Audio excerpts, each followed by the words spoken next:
The orbital station hung above the blue and gold planet like a shard of glass reflecting the cold light of a distant sun. It was an unlikely meeting place for two species who had, for centuries, avoided each other, not out of hostility, but because neither believed they could ever understand the other. For the humans, the galaxy was a place to explore, conquer, and map. For the Cerati, the alien race that had watched from the shadows of nebulae and crystal moons, the galaxy was to be observed, sung into memory, and left untouched.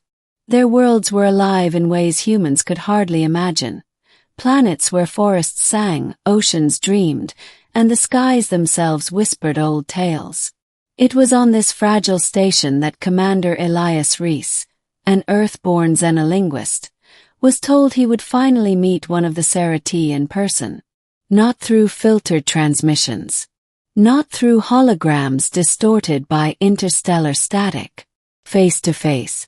The beginning. Elias had been preparing for years.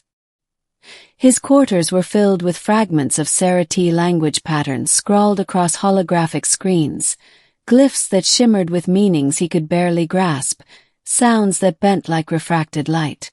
The Cerati tongue was not one of words alone, but of resonance, pauses, and tones that seemed to hum directly against the bones of the listener.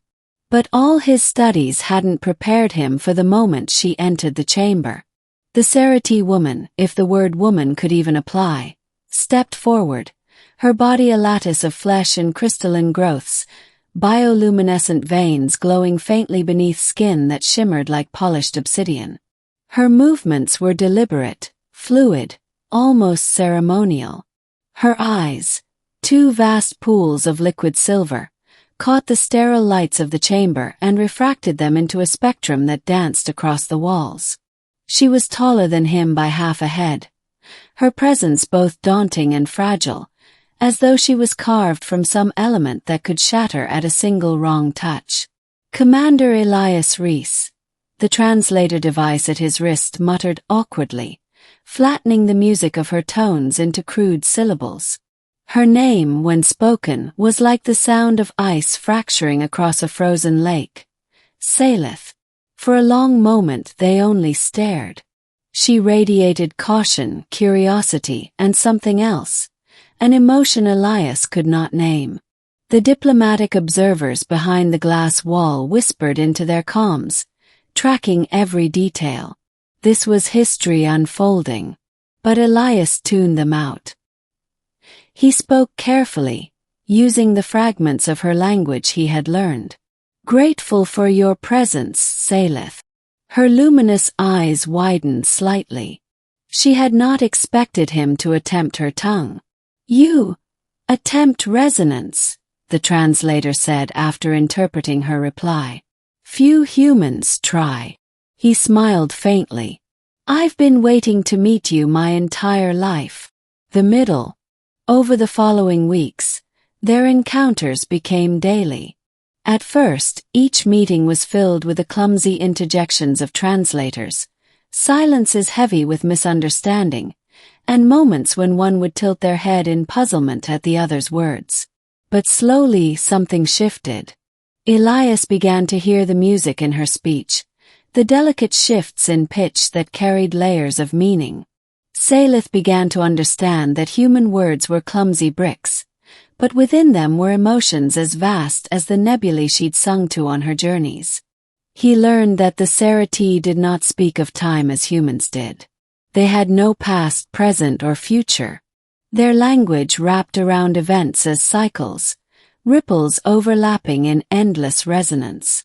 To them, history was not linear, it was harmonic. And she learned that humans, for all their flaws, carried fire in their voices. Passion, longing, defiance. All emotions that Cerati culture had buried beneath centuries of restraint. Elias spoke with a recklessness that unsettled her, yet fascinated her.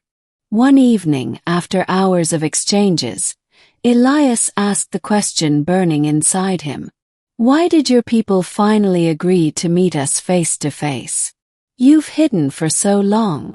Salith tilted her head, crystal growths along her temple glowing faintly. Because the galaxy shifts, silence no longer protects. There are hungers beyond both our species. We must decide if we resonate together or fade alone. It wasn't just diplomacy. It was survival. Elias felt the weight of it like gravity pressing down. But it was not only politics that tied them. Their conversations grew personal. Elias shared memories of Earth, the salt tang of oceans, the laughter of children on summer nights, the bittersweet ache of love lost.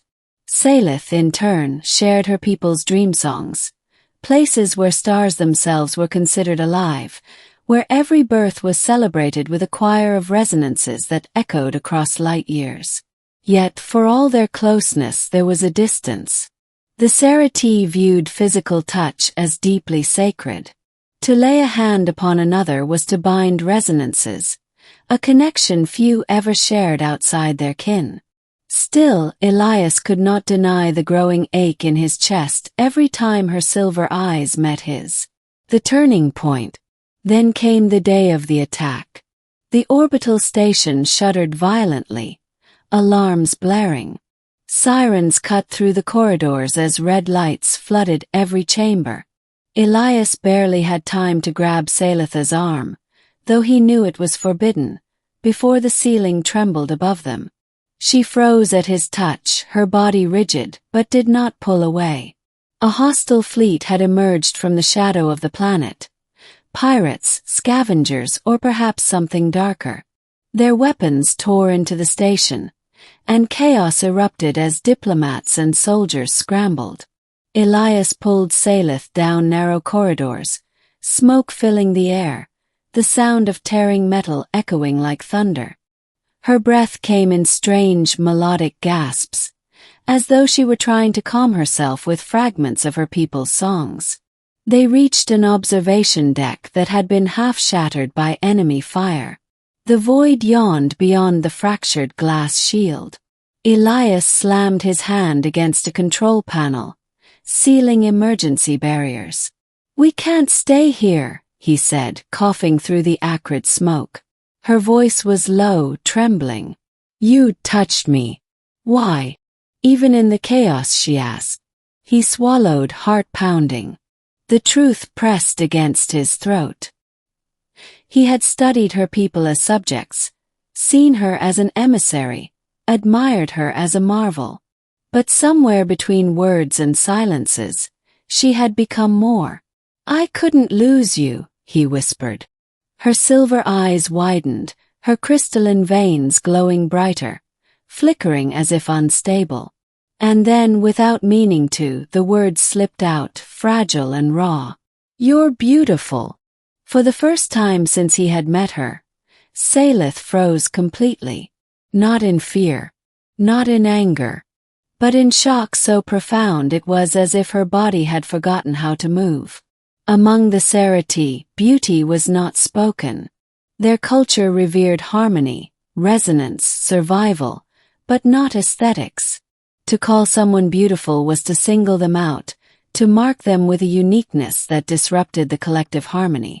And yet part of her had longed to hear it. The station groaned around them, but the silence between them felt louder.